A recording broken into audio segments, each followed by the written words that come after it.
rolling hillsides of England, where stately mansions still grace the countryside. A land where Robin Hood once robbed from the rich to give to the poor. It's springtime, but today the tranquility of the Midlands gives way to the daredevils of motorcycle road racing. A breathtaking high-speed ballet featuring the greatest Grand Prix riders in the world. Hello, I'm Gary Gerald, along with Peter Starr and Stuart Rowlands, and we've come to Donington Park in England, about 100 miles north of London, for the 14th renewal of the Transatlantic Challenge, a unique international match race series for Grand Prix motorcycles, pitting the British Commonwealth team against the United States. Now, the British have dominated the prior 13 years of this competition. They've won 9 times, and in fact, it's been 4 years since the U.S. was a winner. But with riders like Freddie Spencer, Kenny Roberts, Randy Mamola, Eddie Lawson, and others, the U.S. riders are confident that they can turn it around this weekend and avenge the defeats of recent years. We want to take a couple of moments to better acquaint you with the Transatlantic Challenge Series. Each team consists of 8 riders. Over the next 2 days, they're going to be competing in a series of 6 30-mile races on the 10-turn, 2-mile course here at Donington Park. Now, the scoring procedure has the top 10 finishers in each one of those races earning championship points. And quite simply, at the end of the 6th race, the team with the highest cumulative point total is crowned the Transatlantic Challenge winner for 1984. But Peter, there is a significant change in the scoring procedure this year, and it's a change that most feel is going to be very beneficial to the American team. That's really true, Gary. In the years gone by, every finisher in the race actually scored a point. Everybody scored somehow. And the British team, even though they never actually won too many races, had a big body of riders in the center of the pack accumulating a lot of points and thereby winning the championship series. What is happening this year is the point system is like the Grand Prix system. First rider across the line gets 15 points, second 12, the third 10. Now, because the Americans are favored to win all of these races with Spencer, Mamola, and Kenny Roberts, we feel the Americans will garner those first 3 places, get most of the points, and thereby win the series. So the emphasis now is on winning, and as an added incentive, the promoters, the organizers here at Donington Park have said that if any one rider can win all 6 of these races, they will award him a 100,000-pound bonus. That's roughly the equivalent of 150,000 American dollars. Quite an incentive indeed. So with that in mind, let's now meet the riders. The captain for the British, Barry Sheene, on number 7, 2-time World Grand Prix champion at 33, now in his 15th year of World Championship racing, a British national hero. On bike number 5, the man known as the Rocket, Ron Haslam, the fastest British qualifier for the series. Wayne Gardner, 24-year-old Australian rider. Graham Crosby on bike number 12 at age 28, comes from New Zealand. He won the 1982 Daytona 200. On bike number 19, Rob McElnay, an English rider at 5'11", one of the tallest in the field. Roger Marshall on number 11, the reigning British champion. And Keith Hewen, a non-work-supported rider and a former British champ himself.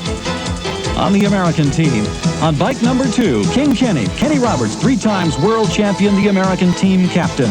Kenny is now retired from Grand Prix racing, and this will be his final ride in Europe. The new world champion on number 1, Freddie Spencer from Shreveport, Louisiana, at age 22, the fastest qualifier for both teams.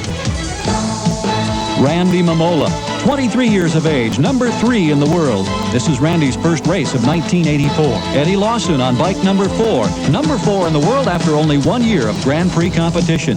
Mike Baldwin from Darien, Connecticut, the current American Formula One champion. Wes Cooley from Santa Ana, California, the former American Superbike champion. And Dave Aldana, 37 years of age, former American team captain, the oldest racer here today. So you've met the riders. Let's take a look at the course. Freddie Spencer guides us around Donington's 2-mile, 10-turn layout. Going in turn 1, I set up outside, which is very important because it starts my drive out of the turn. I straighten it up as straight as possible and then get through this section very fast. Because the left hand at the bottom, the front end has a tendency to slide away, so you want to be very careful through there.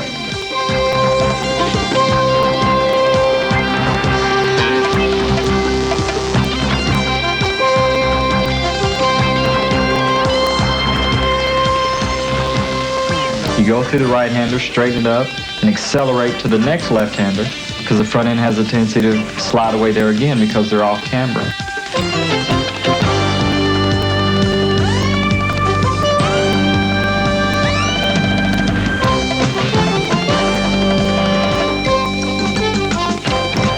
go up the hill into the right-hander and straighten up out of there very fast because it's off camber and the bike has a tendency to slide away. I accelerate down to the next right-hander onto the back straightaway. What's very important here is that I straighten the bike up again because the drive out of there determines when I get to the rise if it's go wheelie or not, because I'm in 5th gear flat out, and right after that I shift into 6th gear. This next is the hardest braking turn on the racetrack because you want to get in there very hard, but you don't want to get in there too hard because it'll mess your drive up going onto the pit straightaway. I get through there very fast, I'm straightened up out of the turn and accelerating down the pit straightaway, and that's a fast lap. Now let's meet the team captain standing by with Stuart Rowlands. If you had to give advice to the American team, what would you say to them? Don't ride, don't ride. Absolutely, whatever happens, don't ride. No, any advice? They don't need advice. Barry, thank you. Kenny, 3-time world champion, reigning Daytona champion, team captain for the American team. You heard what Barry Sheehan said. What advice do you have for the British team? Go home. Save embarrassment and go home. Gary, they sound lean and mean. Back to you. All right, Stuart, lean and mean indeed. Everyone ready to go now. Peter, you grew up and raced in this country. You have business interests in the United States, so I imagine there are mixed feelings on your part. It's nice to see Barry Sheehan out here again. Of course, he's been injured, but he's going very well. Ron Haslam, of course, the fastest British rider out here. But I don't see anybody taking on Spencer, Momola, Roberts, and Lawson today. It's an impressive array of talent. They're almost ready to go as the anticipation builds at Donington Park. A flurry of last-minute activity now on the starting grid as 14 riders await the command, intently watching the lights for the start of the 1984 Transatlantic Challenge, the British Commonwealth versus the United States.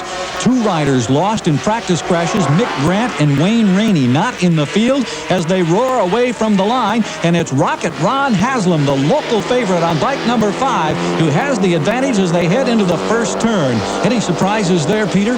I think so, actually. Rocket Ron does have a reputation for getting off the line first, but I did expect people like Roberts and Spencer to jump the gun.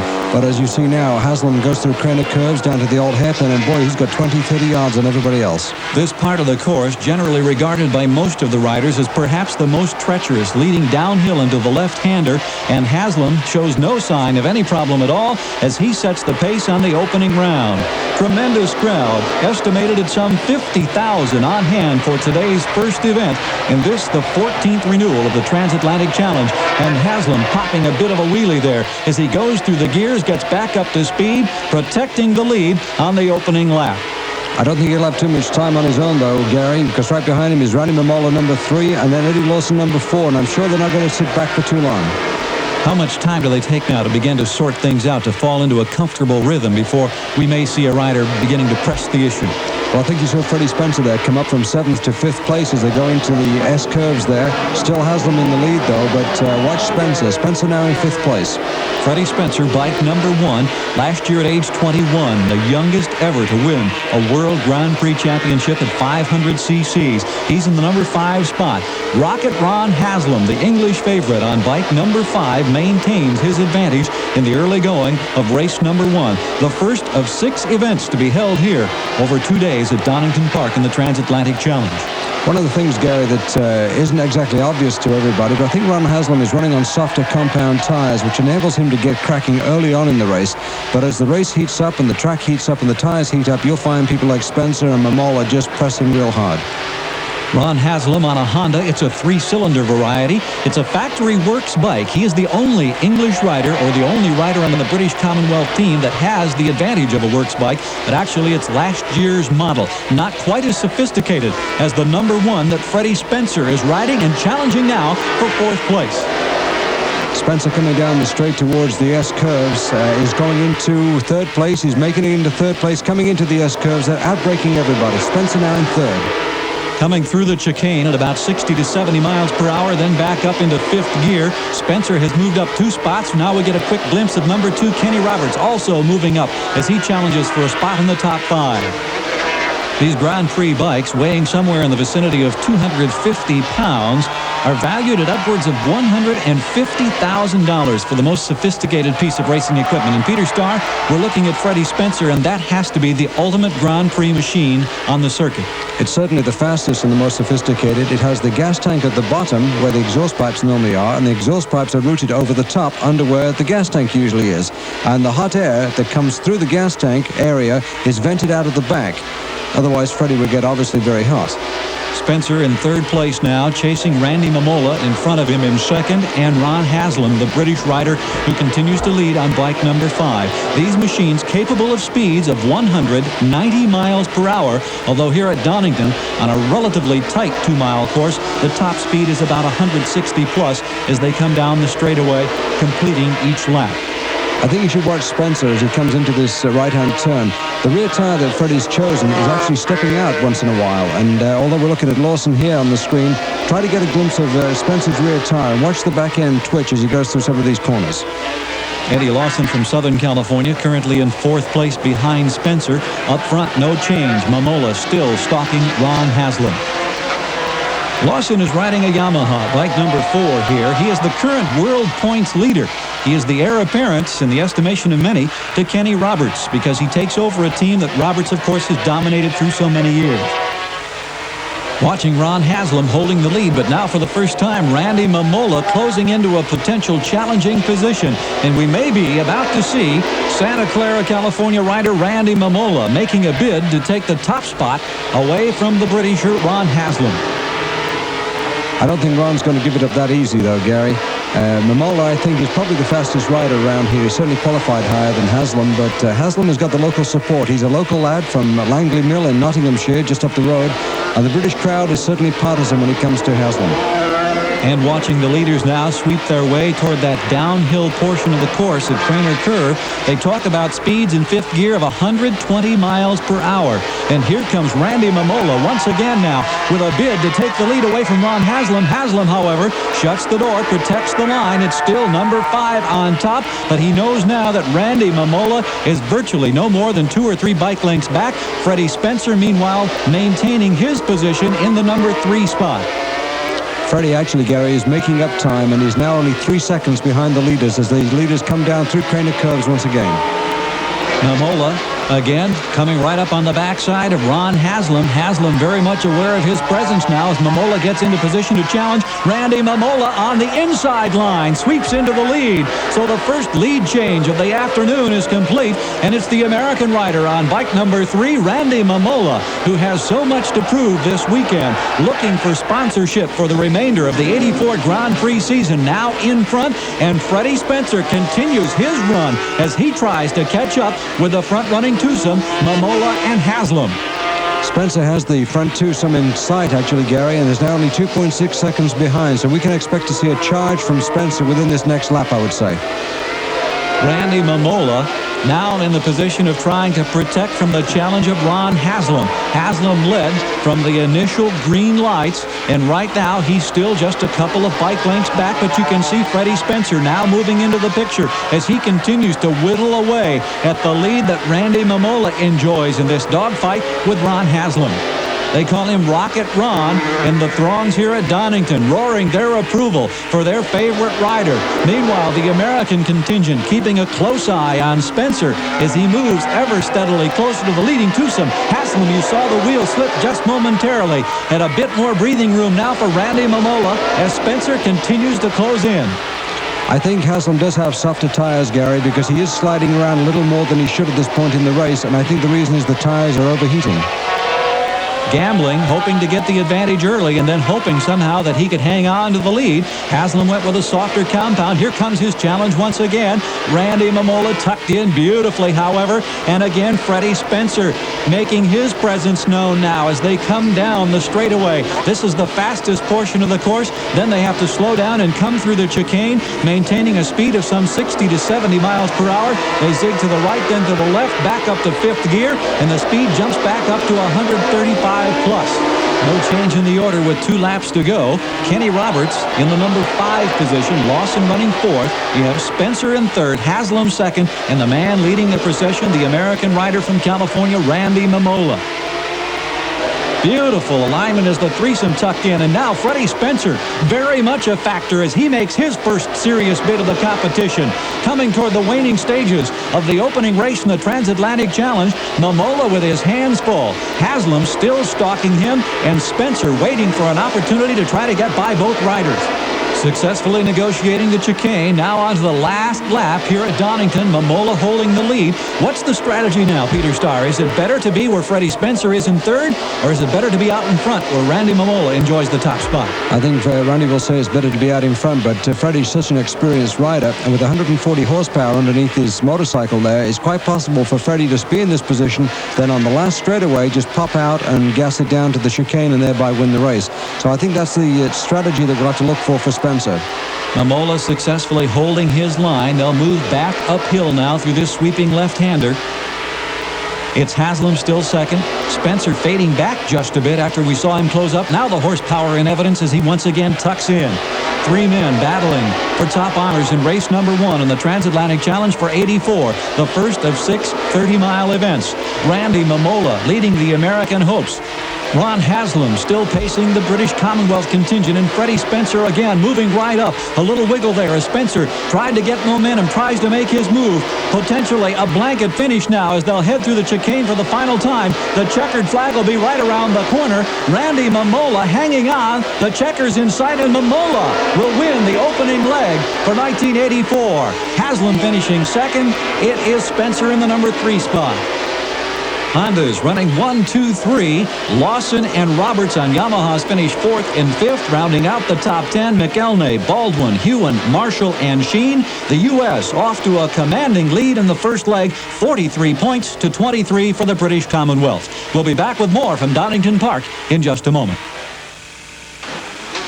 Back at Donington Park in England, and as the lights went green for race number 2 in the Transatlantic Challenge, it was almost an identical repeat of what we had seen in the opening round as Rocket Ron Haslam quickly established superiority with a great jump down into the first turn. What seems to be the secret, Peter? Well, Ron certainly knows the circuit very well. He's a local boy. He knows all of the intricacies of making his bike go well at this circuit, and consequently he just gets the drop of the flag and away he goes. Freddie Spencer, on the other hand, is the fastest rider on the circuit, but he's getting the worst starts. Freddie is sitting back for a while and just playing things rather cool, and then he comes up and cuts through the field. Well, while Haslam was comfortably leading the pack, it was Roger Marshall in second at the moment. But the first lap in the chicane proved to be a tough ride for New Zealand veteran Graham Crosby. Cros came low, hooked another bike, almost took out Mike Baldwin, went head over heels, but he walked away from what could have been a very nasty crash. I think Crosby was the British Commonwealth's new secret weapon. I think that was intended to take out 4 American riders right there. Fortunately, he walked away, and halfway through the race, it was still Haslam on top. Freddie Spencer now up to third, but also encountering problems was American rider Wes Cooley, who went down near the old hairpin. Cooley was quickly up on his feet. It was later determined, however, that he suffered a back injury and he was unable to compete anymore over the race weekend at Donington. Midway through the second event, Momola moved back into the lead, and just as we saw in race number 1, it was Haslam second, Spencer third. But this time, Spencer got by Haslam and ended up in the second spot, pushing the Brit back to third. Momola was on the victory stand for the second time. You're 2 for 2. You're planning to take the $150,000 home with you? Yes, I hope so. I got the 2 down. I got to do 4 more. But I'm not counting on anything because I know everybody else is going to ride their hardest to beat me, just like I'm trying to beat them. Randy, congratulations. Thank you. Then, as we waited for the start of race 3, the rain started to fall. Freddie, it started to rain. Will that affect your strategy? Well, of course, it will, but we'll just have to wait and see. It's just a few drops right now, and hopefully it'll blow over. Seemingly no big concern on the part of Freddie Spencer, trying to seek out his first victory in this 6-race challenge series now, as the rain continues to fall, but only lightly. The field at the line, eyes focused on the lights, and once again away. And again, just as we've seen before, Haslam quickly off the line as they head down to Redgate in turn number 1. And Ron Haslam now has the lead taken away by the American rider on bike number 4. That's Eddie Lawson, who's moved in front. And we've seen a bigger pack up this time in the first turn than either of the previous 2 races, Peter. I think they're all getting used to this starting now, and they trust each other a little more. In the first 2 races, they were kind of sussing each other out to see who's going to create a disturbance in turn 1, but it's obvious now they're all getting used to each other.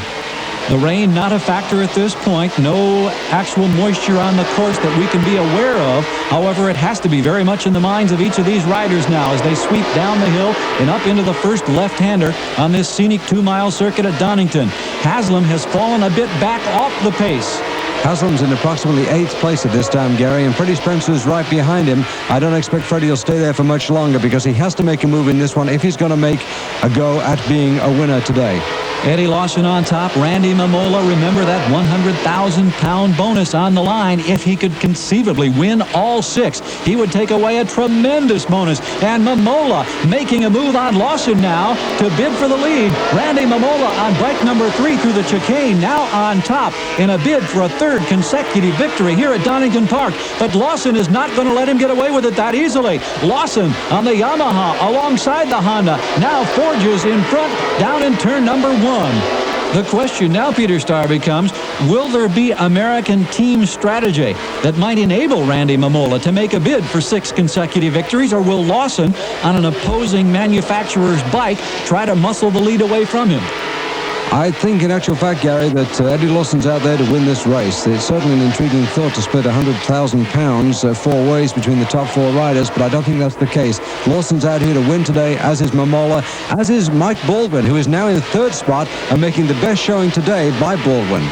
Indeed, Mike Baldwin competing now in his 8th Transatlantic Challenge Series. He was the high scorer for the United States back in 1979, a 2-time U.S. road racing champion. Last year in this event, he suffered broken toes, but he's in the number 3 spot. You see 43 flashing by as he tries to match the pace that's being set by Eddie Lawson and Randy Mamola, who continue to battle now as once again they come down the high-speed straightaway, slow ever so slightly, wiggle their way through the chicane, and back onto the 5th gear front straightaway past the corporate suites, and it's now Randy Mamola back on top, and Lawson taking the wide line, trying to challenge. There are actually 2 lines through this turn, Gary. The wide line, which Lawson's taking, and the inside line, which Mamola took. In actual fact, the wide line is probably the fastest through the corners, but the blocking tactic is to take the inside line. Nobody can pass you if you're on the inside. Tremendous race for the lead between Randy Mamola, the winner of the first 2 legs in the Transatlantic Challenge for '84, and Eddie Lawson, who currently leads the World 500cc Grand Prix Championship point standings. He was a winner at South Africa, and he's showing Randy Mamola and the thousands of spectators here at Donington the style that has set him apart from the rest of the field in the World Grand Prix Championship standings early in the season. Mamola still on top, lured by the incentive of that 100,000-pound bonus. Remember, that would translate into roughly $140,000 to $150,000 US. And Baldwin still hanging on 3rd. It's Roberts 4th, and Freddie Spencer makes it an American sweep in the top 5 positions at the moment. Freddie Spencer started out last in this particular race, as he did in all the other races. Now up to 5th place. I've got to put my money on Freddie Spencer for this race, Gary. He's about ready to win one. Spencer has been certainly a problem. Ron Haslam. Haslam has come off in the chicane. A spectacular crash as Ron Haslam comes off the high side all by himself in the chicane. I think there goes Britain's brightest hope for winning any races here this weekend. Ron Haslam, the man that knows this circuit better than anybody else, crashed in the chicane. We'll take a look at that with Stuart Rollins in just a moment, Gary. Kenny Roberts by Baldwin into 3rd place. Freddie Spencer still running 5th. Up front, it's Mamola and Lawson. Right now, let's get back down trackside. However, Stuart Rowland standing alongside the British rider Ron Haslam after that wild ride. Ron, tremendous spill in the chicane. What happened?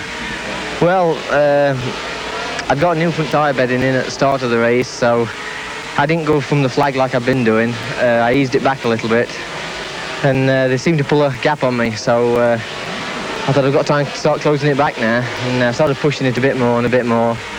And in the chicane, there's a little bit of tarmac that's it's bald, you know, it's sort of smooth, and tapped the power on a bit too quick, and the back end come round and fired me over the top. And then when I was rolling, I can see the bike behind me now, just thinking, Christ, I hope that's not going to catch me up. And yeah, lucky it didn't. Haslam's obviously okay. It looks like he'll be all right for the next race tomorrow. Back to you, Gary. So a very close call for Ron Haslam, who a year ago won 4 of the 6 legs in the Transatlantic Challenge. Meanwhile, Freddie Spencer of the United States on bike number 1 has roared past Kenny Roberts into 3rd place. He's on the move once again.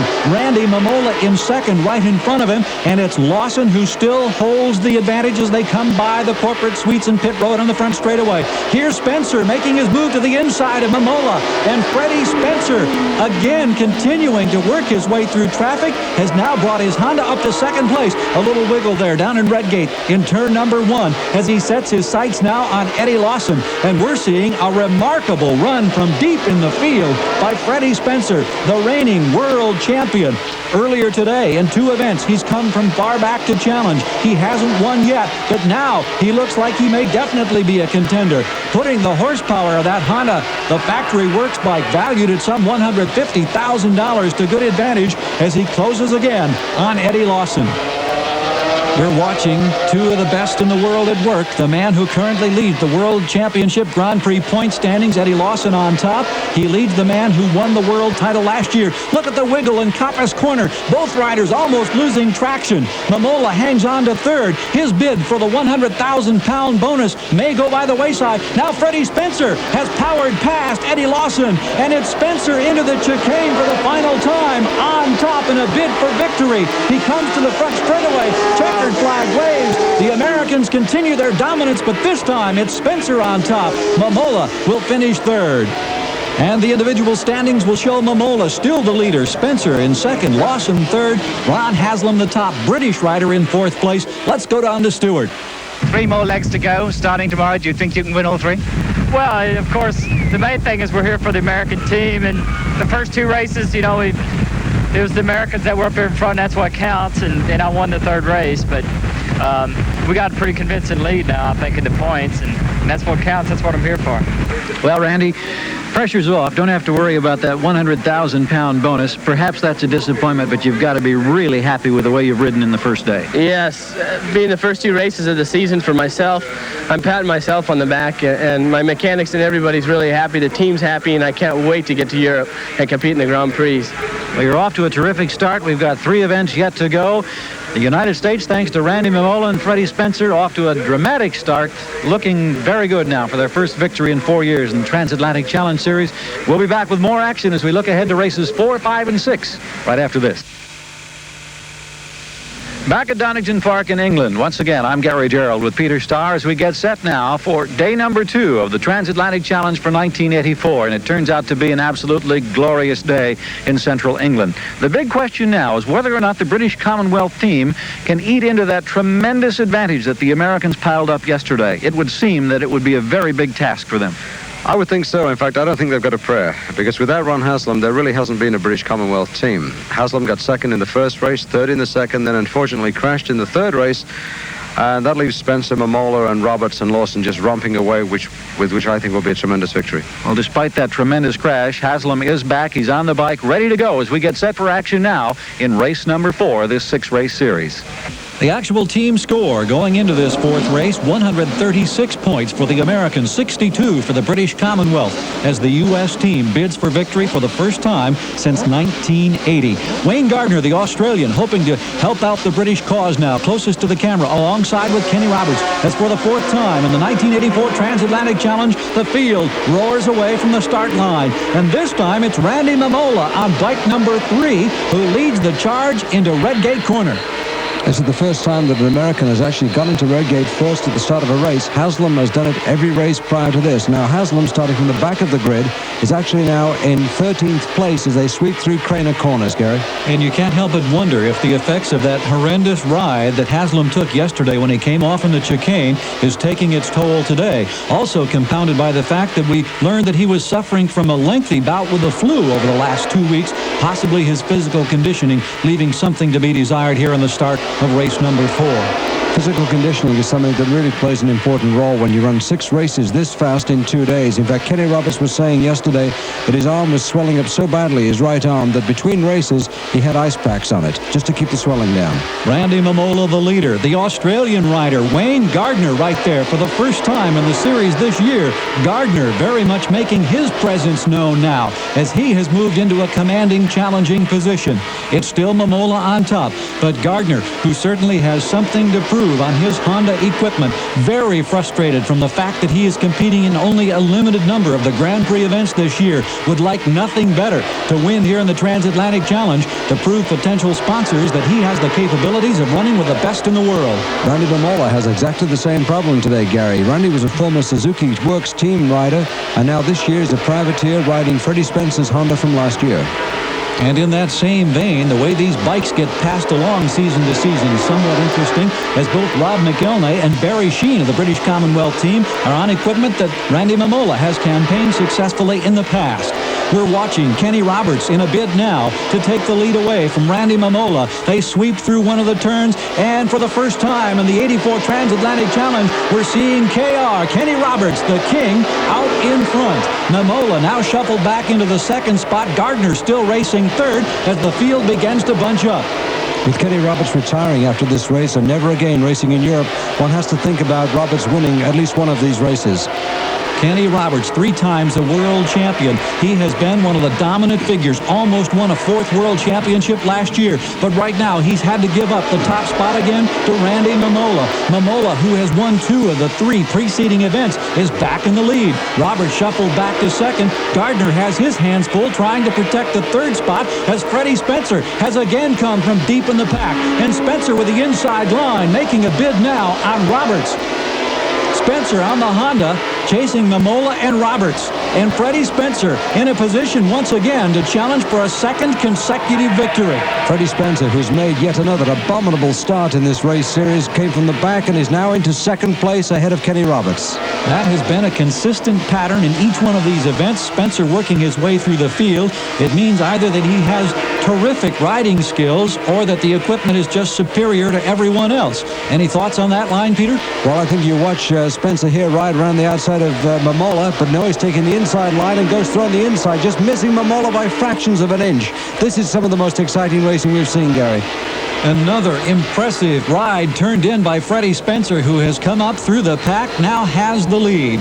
The Transatlantic Challenge holds a very special spot in his memory book. It was 4 years ago in 1980 that then young, fast Freddie Spencer was introduced for the first time to international road racing. And he came on to produce 2 victories that year. That was the last time that the American team won. And now he's bidding for a 2nd consecutive victory as he sweeps through the chicane, has the checkered flag inside, pops the front wheel in the air, and Spencer has won again as the Americans continue their domination at Donington.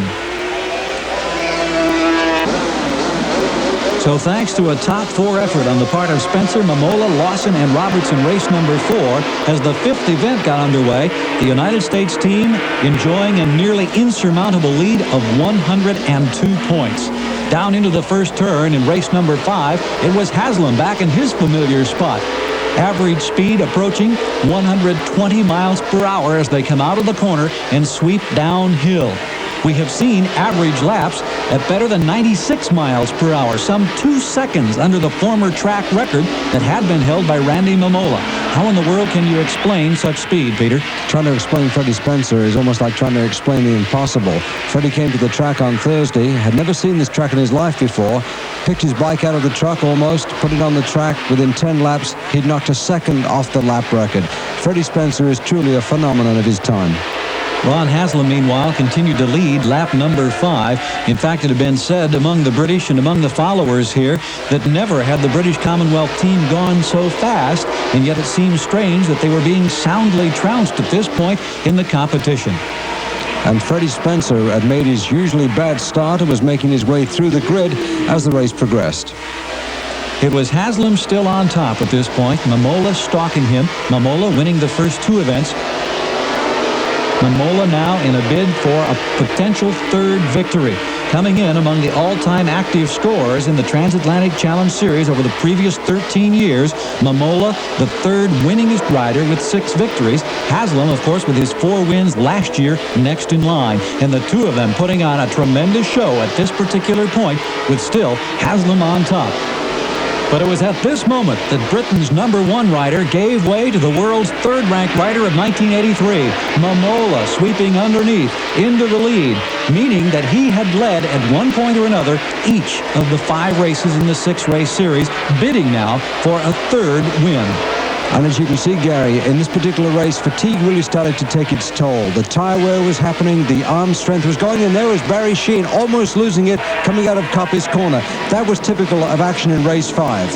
The 2-time world champion, Barry Sheene, with a very close call. Of course, the very fact that he's racing again after a horrendous crash 2 years ago at Silverstone in England is truly remarkable. It was Momola being stalked by Lawson in the late stages of the event. Lawson certainly among the most consistent performers all day. Even though Spencer had won 2 in a row, Momola won the opening 2. Lawson again became a factor, as this time he tried to close ground on Randy Momola. And Spencer here passing Eddie Lawson to go into 2nd place. Had already gone by Kenny Roberts and Ron Haslam. So as Spencer tucked into position to challenge for the lead once again, Momola looked back to his right. Moments later, however, he swept wide, and underneath came Freddie Spencer into the lead. Spencer was closing for his 3rd victory in the series, but disaster awaited him on the final lap at Redgate. You know, and it was going really well. And then I saw his last lap, and I went into the turn and went in there just like I had been before. And the front end turned in. And when it did, you know, it turned in a little bit, and I brought it back a little bit, but it caught, and then it high-sided me, you know. But it was just one of those things. It was a dumb mistake. But then you're not sure why it happened, so you're not sure if you made a mistake at all. But it's just one of those things, and it was good racing. So Momola went on to his 3rd victory in the series and increased his lead in the individual point standings, the United States continuing its domination over the British Commonwealth team. Back at Donington Park in England, I'm Gary Gerald, along with Peter Starr, and as we await the final leg of the Transatlantic Challenge, let's go to the starting grid. Stuart Rowland with British captain Barry Sheene. Barry, you must be disappointed in the British team's results so far. What's gone wrong, do you think? Well, I think the main thing is we just simply haven't got the bike. You know, the Americans have got good riders, good bikes. You know, we've got some good riders, but we just don't have the machinery. Can you pull any points back on this last leg? I would say it's a totally lost cause. And on the other side of the starting grid, the American counterpart, Captain Kenny Roberts. Are you happy with the Transatlantic Trophy team performance? I couldn't be more pleased. This is the last leg. Do you think you can win yourself? Well, I hope so. It's been a long 2 days, and I'm kind of glad to leave it in 2 wheels. I suppose the $64,000 question to you is, will you be back next year? No. Kenny Roberts, thank you very much. Well, an emphatic response from King Kenny, the man who has dominated the World Championship competition for so many years in what is believed to be his last European ride. Away from the line for a 6th and final time. Haslam, Lawson, Gardner, all right there as we see that by now familiar jam up going into the first turn. And just as we have seen in all the prior events at Donington Park, it's a British rider who sets the pace as they sweep down the hill for the first time. Ron Haslam consistently has been a front runner, but then the Americans have come to the fore.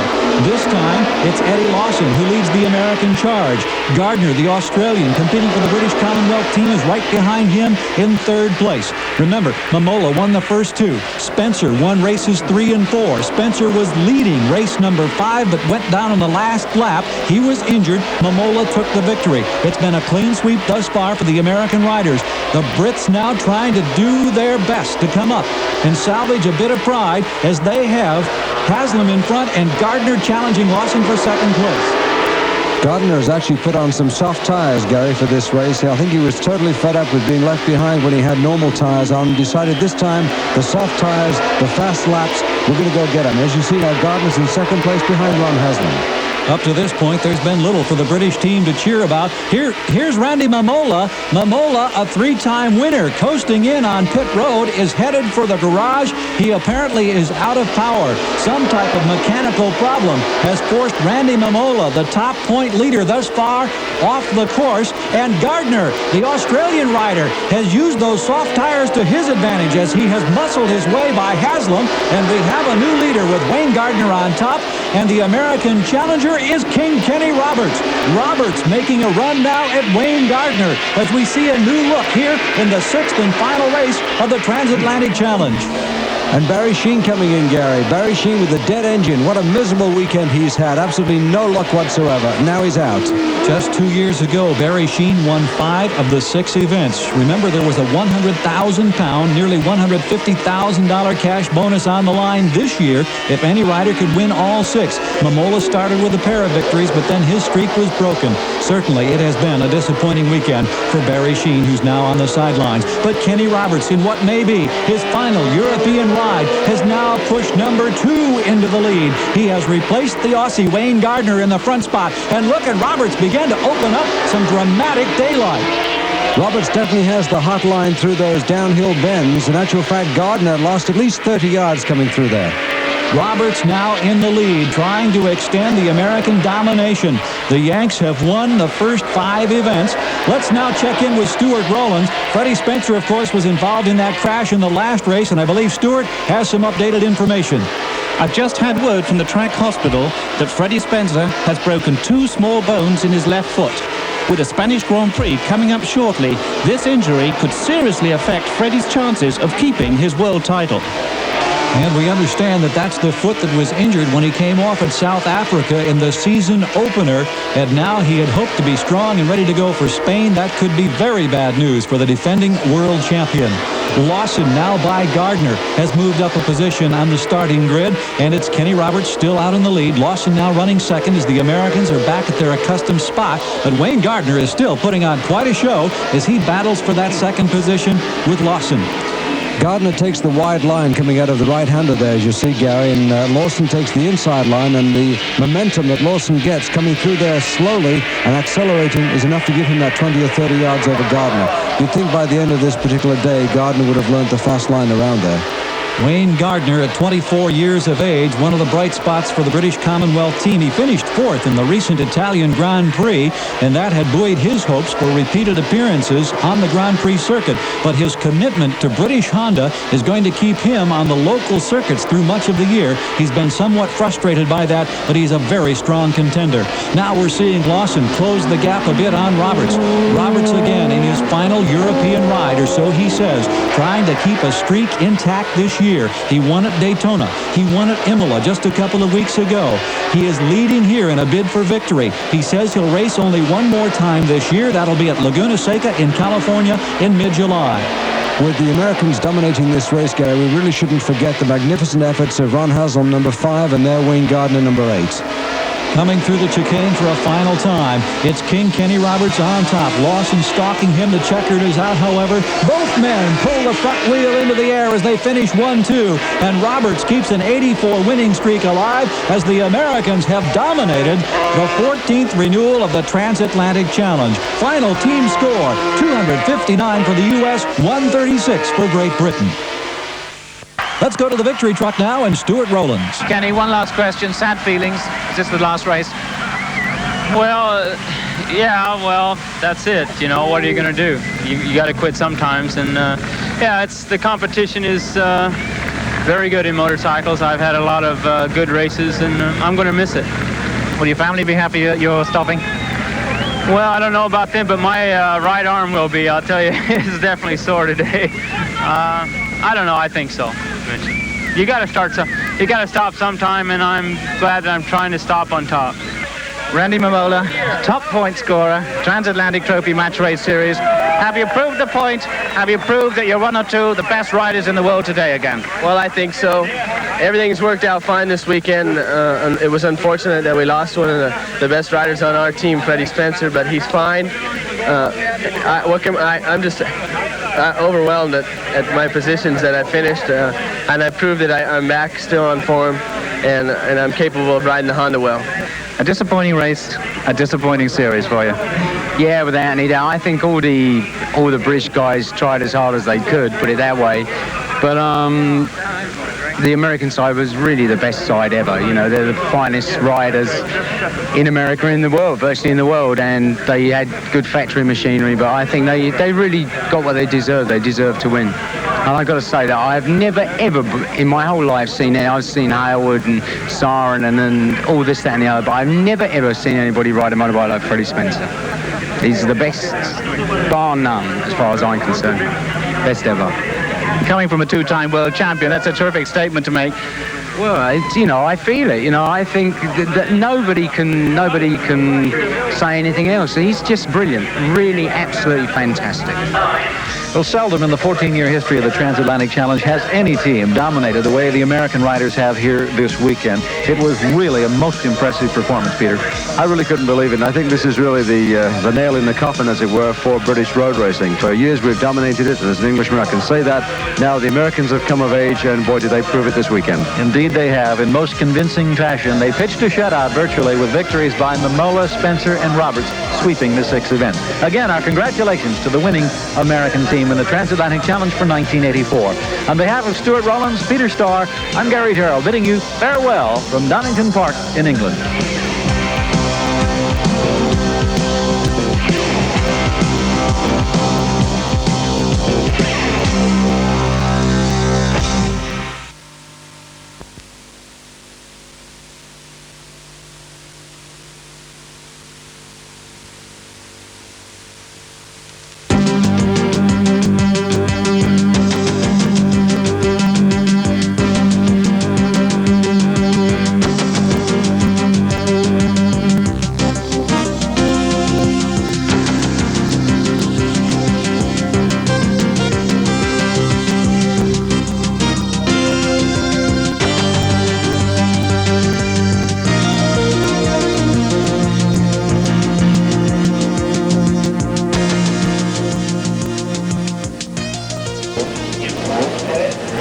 The 250cc European Trophy race at Donington Park, with a star-studded lineup that would grace any Grand Prix, any event, anywhere in the world. On the front row of the grid, in pole position, the Belgian Didier de Radines with the super-fast Chevalier. Next to him is Hervé Guillou with the Kawasaki. Next to him, another Frenchman, Jacques Ball on the Pernod, the man who won the 250 race at Silverstone. Alongside him, the teenager from Halifax in Yorkshire, Alan Carter on bike number 2, and completing the front row of the grid, Paul Tinker, the young boy from Grimsby, on the John Bull Racing Yamaha. And what a fine front row 5 we have for this 30-lap race. And behind him, the talents good too. Patrick Fernandez, Donny McLeod, Christian Saron, Martin Wimmer and Terry Rapico. Any one of those top 10 could in fact win the race. The lights change to green. Away they go.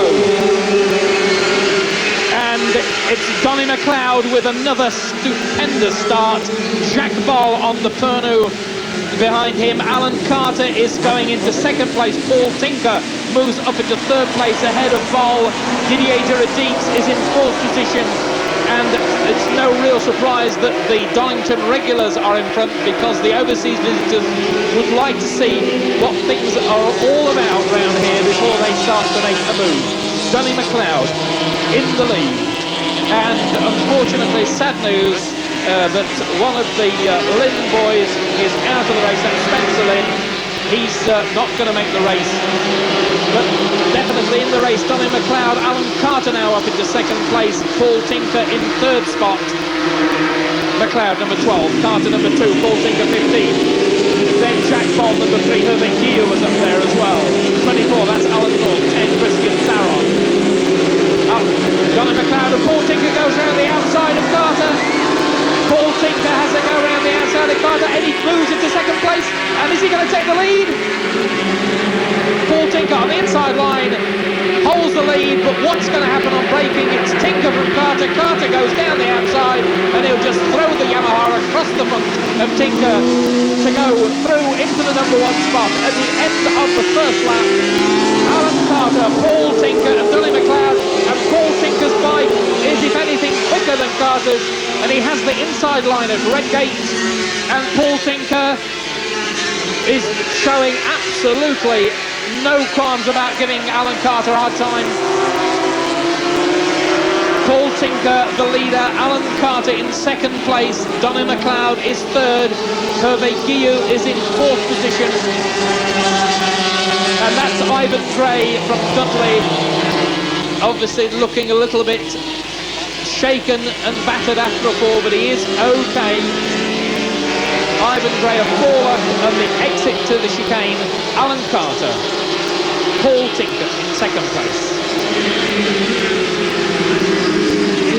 Carter on two, Tinker, Donny McLeod, Hervé Guillou there in fourth place on the Kawasaki. Well, Guillau's a charger. He's had some tremendous rides this year. A very, very hard-riding Frenchman, and Guillou is in tow behind the three Donington regulars, Alan Carter, Paul Tinker and Donny McLeod, and again Tinker is looking for a way through on the inside. Can't find it.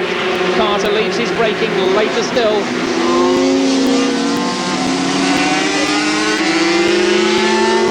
Two laps gone, and it's Alan Carter, Paul Tinker. Tinker again goes for the inside line, and Tinker could have it this time. Eases his way across the front wheel of Alan Carter. Paul Tinker, the race leader. Alan Carter is second. Donny McLeod is third. Hervé Guillou is fourth. Well, Keith Ewan, this is a fairly frantically ridden race. Yeah, I thought it was going to be good, but I mean, the first two laps of this have been scintillating. Alan Carter's in such good form. Tinker, I think, has got the slightly faster bike, but Carter is a bit more do or die, and he's riding so good. The conditions are dried out just that little bit for them to push it just that bit harder now, and Carter's making the best of the conditions. And with Carter snatching the lead on the downhill descent through trainer curves, Paul Tinker in second, Donny McLeod, then Hervé Guillou. Guillou now definitely closing with them. Guillau's going to join this scrap out in front any time now.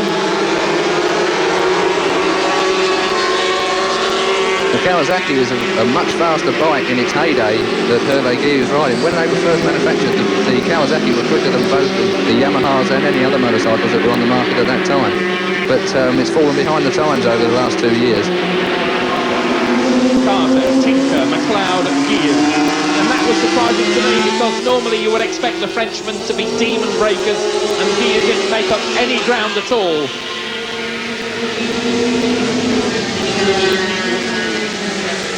And Tinker now looks for the outside line.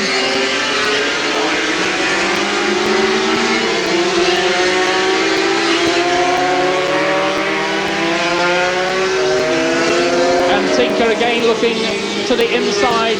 Carter closes the door. Carter, Alan Carter has a look. Paul Tinker is right there with him though.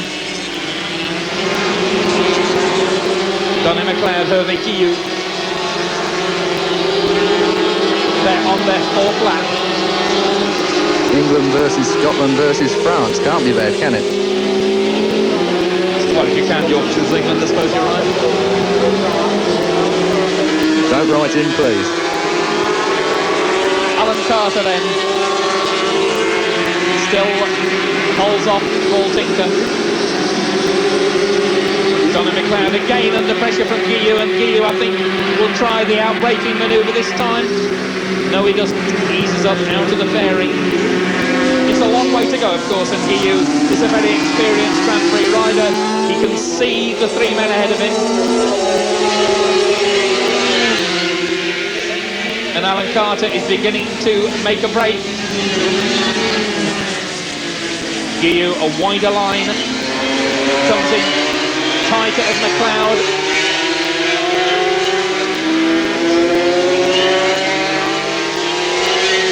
And all this time Alan Carter is beginning to move further and further away. And Guillou drives through inside of McLeod absolutely superbly up trainer curves. Despite Guillau's unassuming attitude off the track, he's a real demon when he's on it. He's as volatile as anything. So, Hervé Guillou now on the Kawasaki, up into third place.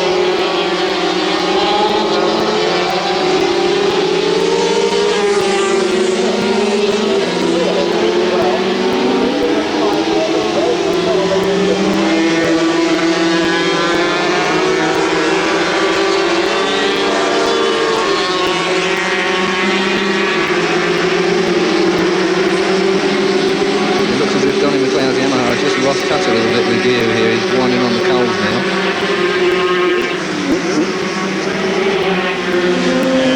The leader lapping at around 1 minute 25 seconds, which is not particularly quick, about 8 seconds or so off the lap record.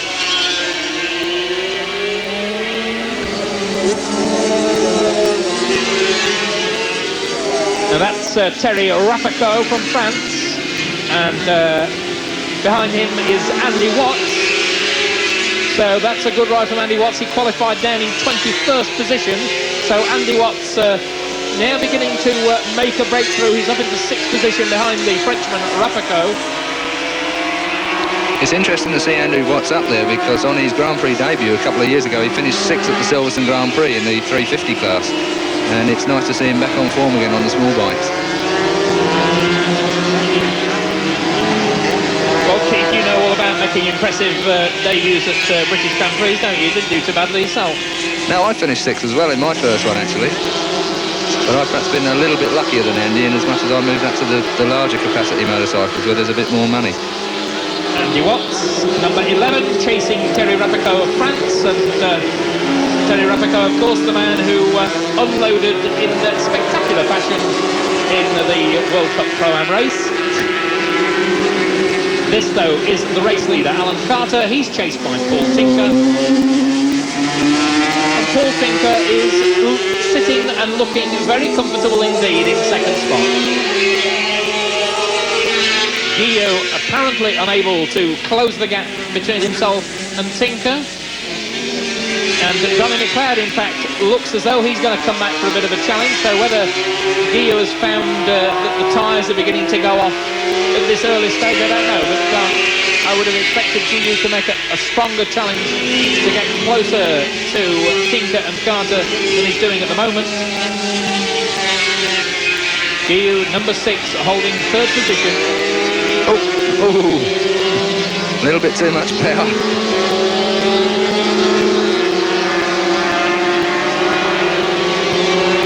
And despite that frightening little slide, Guillou not lost any ground at all on Donny McLeod. Donny McLeod's a stylish rider, isn't he? He's a very talented boy. He deserves a lot more support than he's had in the past. And in fact, Carter and Tinker are definitely pulling away now from Hervé Guillou. You can see the gap, and Tinker is, well, is he biding his time, Keith Ewan? Oh, it's difficult to say. It would seem that Tinker has got the slightly faster motorcycle, and if he stays where he is until the last couple of laps, he's going to be in an excellent position for sorting Carter out, which will be a turn up for the books. 7 laps completed. Alan Carter, the race leader. Paul Tinker in 2nd place, breathing down his neck. Hervé Guillou from France is in 3rd position on the Kawasaki, and in 4th spot it's Scotsman Donny McLeod on the Yamaha.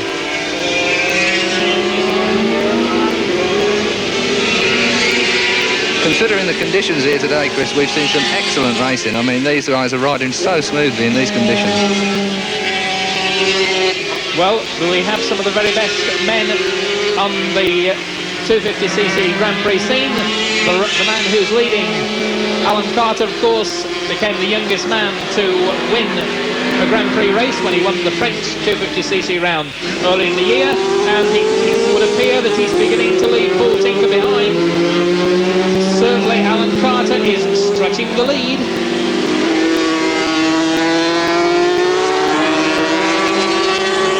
The conditions, Chris, are drying out, and it's the man who realises this the quickest that's got the extra oil. It's seen that Tinker's got problems with his bike. He's looking down at the side. I was going to say the conditions are drying out and Carter's taking full.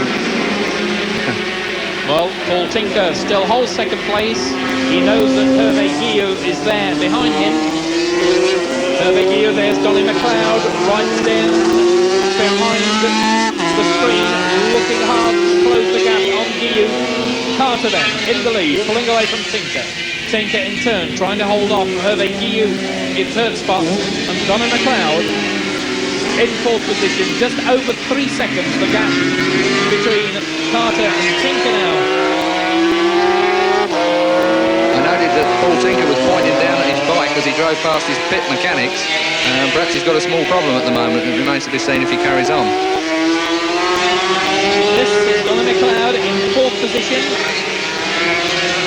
The man who knows his way around the Donington Park circuit better than most, and of course he's had enough Grand Prix experience this year to try to pace himself, because this is a long race. 30 laps, 8 laps have gone, and on the descent from Hollywood, here is the battle for second place. Guillou has in fact taken second place. It's Guillou on the green Kawasaki ahead of Paul Tinker. Donny McLeod there in 4th place. They're about to scoop up a tail ender. Poor old Ray Hutchinson always seems to get in the picture as being overtaken on our central coverage. It seems bigger again as a tail ender there. Guillou now second.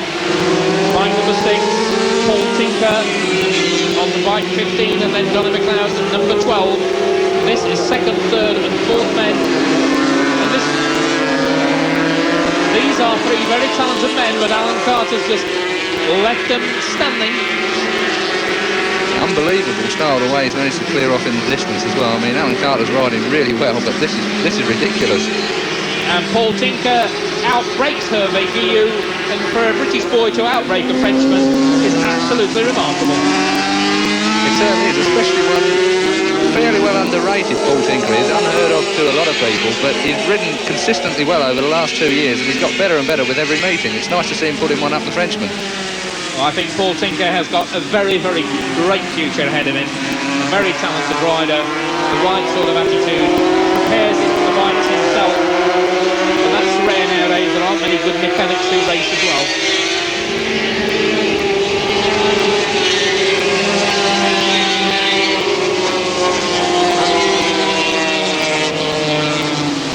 Donny McLeod is still menacingly in 4th place here, though. I mean, he's sitting there all the time. I've seen him do this time after time at Donington. He just sits there all the time through the race, and then when it's time to make a move, he's up there with them.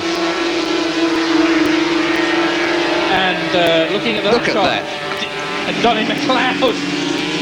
Well, Donny McLeod is unbelievable coming into McLean's at Donington Park. I don't know how he does it. Well, Donny McLeod has maybe decided it's time he quicken the pace.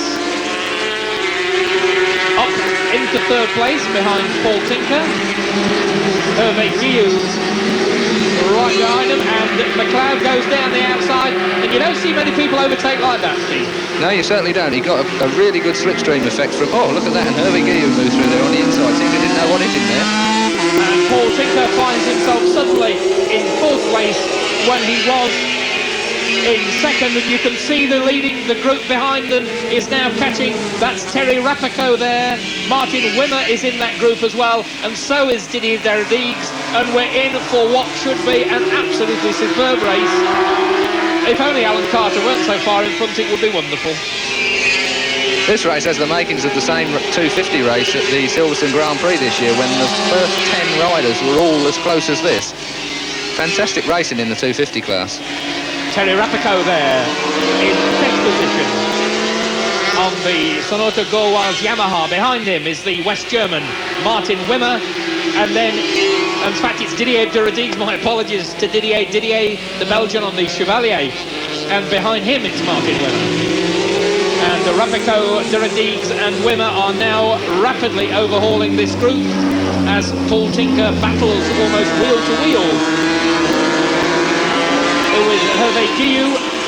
Donny McLeod is at the front of that 6-man battle, and what a tremendous race we're in for. And Didier Deradigues, who was quickest in practice, pulls past Rapico, passes Tinker, and Rapico's going to have them all. Maybe he's going to take them all now. I thought he was going to knock Didier Deradigues off then. Well, that was unbelievable. I haven't seen a manoeuvre like that for ages. Donny McLeod then. Rapico and Didier Deradigues looks for the inside line. Guillau's behind. Tinker's lost a lot of ground. Well, this is the manoeuvre that took Terry Rapico from 6th place into 3rd. Look at him forcing out Duradides, and in turn Hervé Guillou suddenly found himself in a position he didn't want to be. A remarkable performance there by the young Frenchman.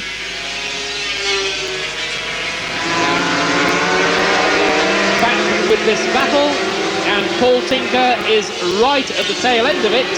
He's not in, I apologise, because just behind him is the West German Martin Wimmer, and I don't see Martin Wimmer hanging around there for very long. McLeod, Rapico, Duradides, Guillou, then Paul Tinker, and at the back it's Martin Wimmer. I think out of this group we've really got to keep our eyes on Rapico, the way he's riding at the moment. He's really having a desperate situation at the chicane. Watch out, McLeod, here he comes.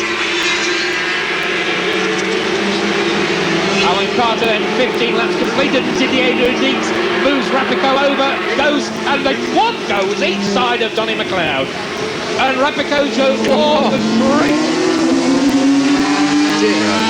Rapico was going far too quickly then for the chicane, and fortunately just had enough road to make the corner.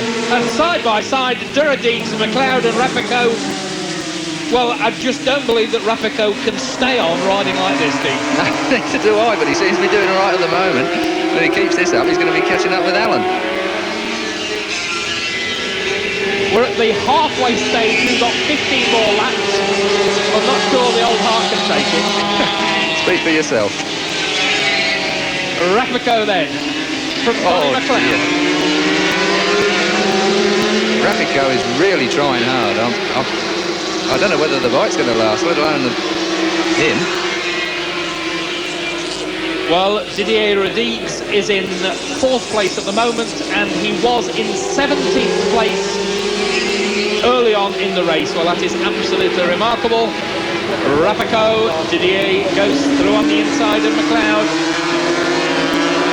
Didier Duradides, 25 years of age, son of a Belgian jet pilot. And Didier has his own line at the chicane. Didier did that so that nobody got in his slipstream. That was the operation. If anybody gets right up behind Didier, because he's got a very fast bike, they're able to get the draft from the rear end of his motorbike and get past him down the straight. So it's Duradides, Rapico, Guillou, Paul Tinker, McLeod and Martin Wimmer there at the tail end of this group, and surely Martin Wimmer won't want to be a spectator for much longer.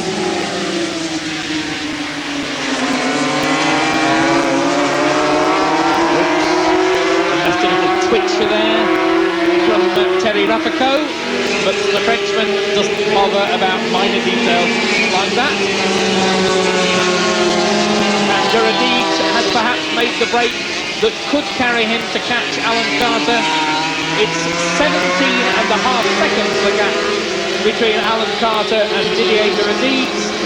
There's 14 laps left for him to catch him, and the question is, can he do it?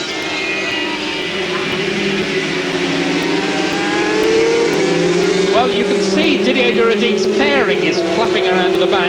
Maybe he's had an incident early on that kept him, that pushed him down. You can see the fairing on that side flapping in the breeze.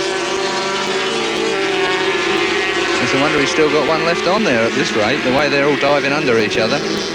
And Duradides charging to the chicane.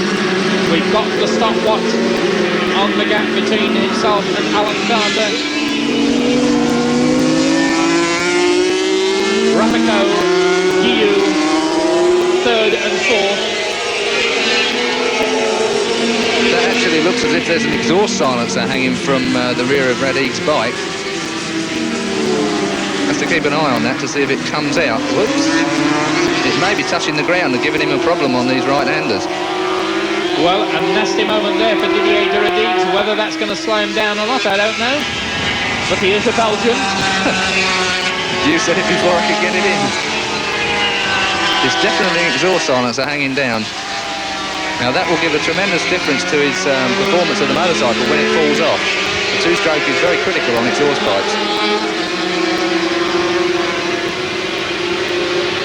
You can see the tailpipe flapping round on the right-hand side of Duradides' machine.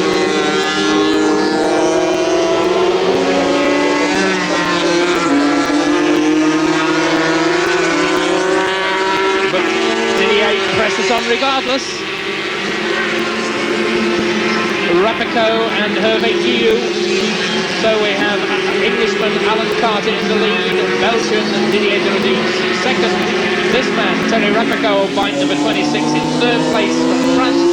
And fellow countryman Hervé Guillou of the Kawasaki in fourth position.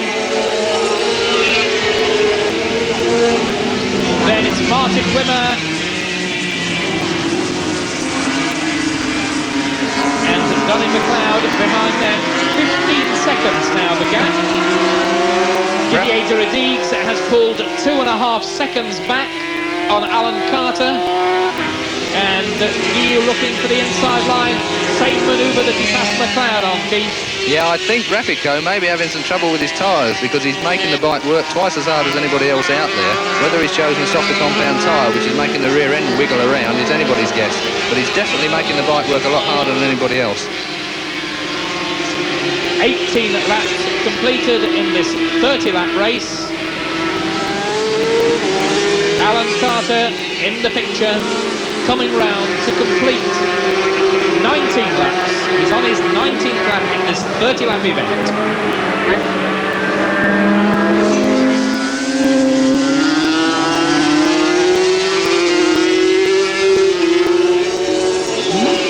So 19 laps gone for Alan Carter. He's being chased by the Belgian Didier Derodines. Derodines has cut the gap to 15 seconds. Whether it's less than that, we'll let you know. No change behind. Rapico still back the way here, and it's under 15 seconds now. 14.8 seconds the gap. That's Alan Carter going through of the old hairpin. And this is Didier Derodines. That is Hervé Guillou in third place. Rapico is in fourth position on bike 26.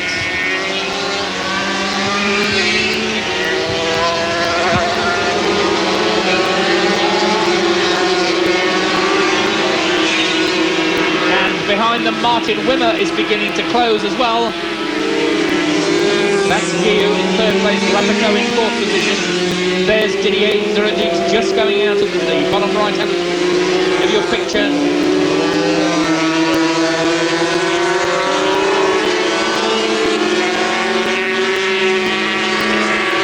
I think provided Alan Carter keeps riding as smoothly as he is, it doesn't matter if he loses a second or a lap on Radigues, because he's in a safe position as he is, and if he keeps riding as smoothly as he is, barring mechanical breakdowns, I can't see any reason why he shouldn't stay where he is.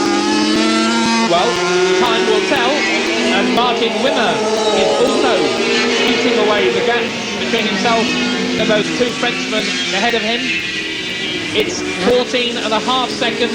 Rapico dives through on the inside of Guillou, and Guillou looks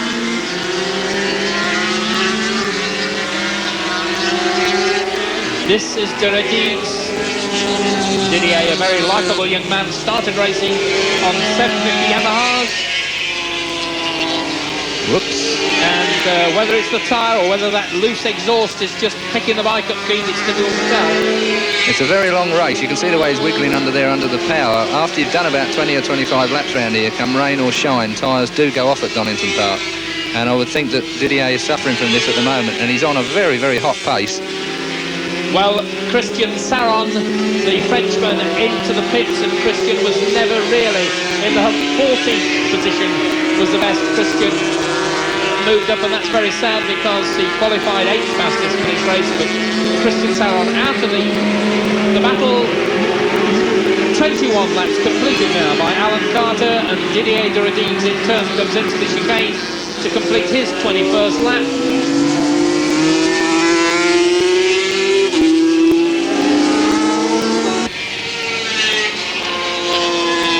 Well, Alan has certainly proved his ability on small bikes.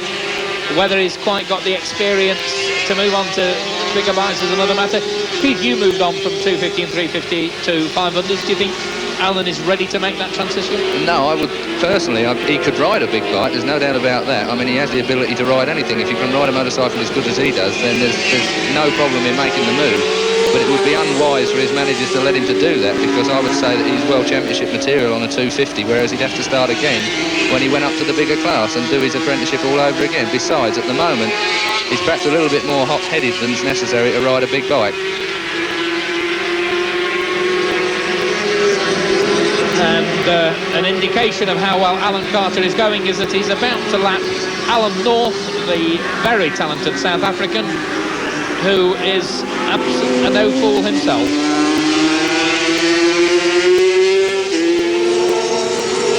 So, 26 laps completed now by Alan Carter, 4 more laps to go.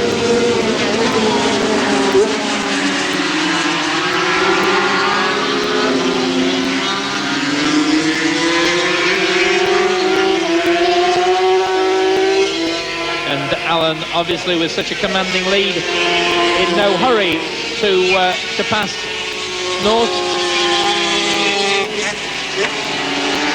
Picks his moment. At times I've seen Alan North do that to other people.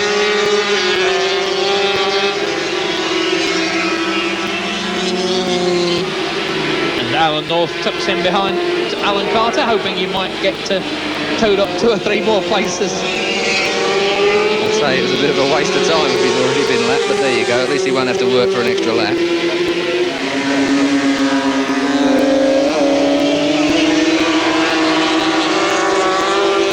And no changes down the leaderboard. Still Didier Duradigue in 2nd place, Rapico 3rd, Martin Wimmer is in 4th position, and in 5th position is Hervé Guillaume.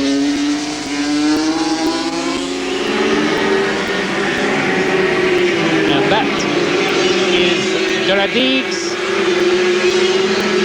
Seems to have coped with the challenge from Rapico, and that loose silencer doesn't appear to have moved any further off its mountings. No, well, I think with the actual streamlining that's on the Chevalier, it actually holds the silencer and the exhaust pipe in place, so with any luck it's the fiberglass wear that's holding it on there. Well, Didier Duradigue is the man commonly rumoured to be the man to lead Honda's return to 250cc Grand Prix racing next year. And no doubt one of the men that he will be coming up against in Grand Prix will be Alan Carter. Yeah, that's for sure. It'll be interesting to see how the new Hondas next year go. I think Yamaha have come to a stop with their development on the 250 bikes, and Honda will be another new motorcycle in the class. They came into the 500 class 2 years ago and wiped up with Freddie Spencer, so it'll be interesting to see if Didier can do the same for them in the 250 class. Well, I think Didier is a wise decision to ride the bikes, very experienced, very skillful, able to sort out problems on a motorcycle, and that of course is perhaps the biggest job of a development rider.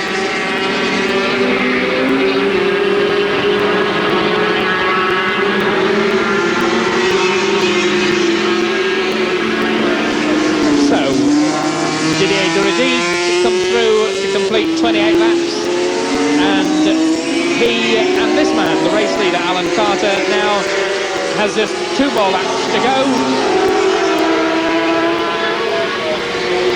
You can see he's laid off of the pace a little bit, because Alan North, who he's lapped 2 laps ago, is still with him basically, going through other back markers, so Alan really is riding sensibly as well here. He knows he's going to win the race, provided he doesn't do anything silly.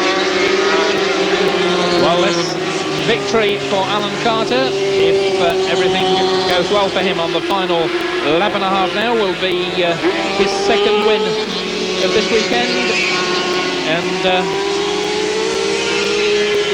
proof, if proof was needed, what a talented young rider he is.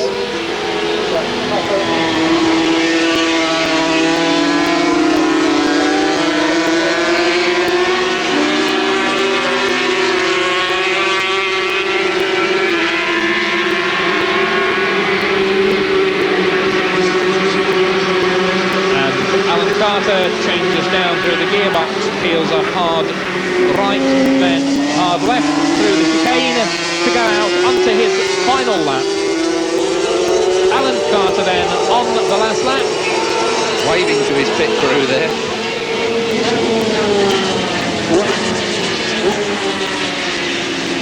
Didier Giroudis also now on his final lap. And Alan Carter confident enough of victory to wave to marshals and spectators around the circuit. And he's got every reason to be confident. He's ridden supremely well in this race. He established his position out front early on. I wonder who he's been watching. Mr. Sheen, I think. Good for him. It's nice to see him enjoying it as well there.